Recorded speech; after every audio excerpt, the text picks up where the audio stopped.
Skinchan. Kita di Skinchan. Sekarang ni hari Ahad pukul 4.30 petang. Dah. Dah. Kita kata dah. Dah.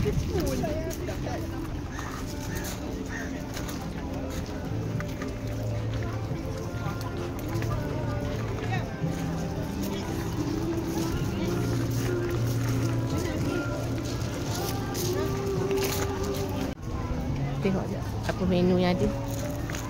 Ni apa ni? Pisang goreng, rojak persembur, cucur sayur, toilet. Oh ni dia. Oh ada tempat view juga. Apa je yang kau mau order? Ada air tebu.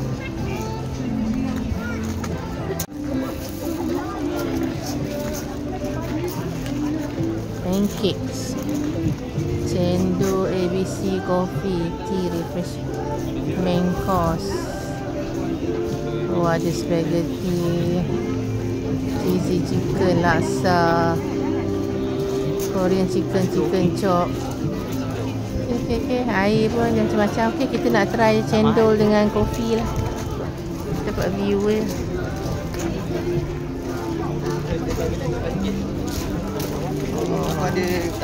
Padi dah dituai. Padi dah hijau je.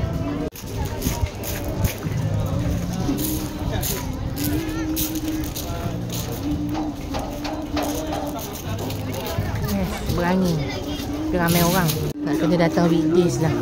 Tak boleh datang weekend.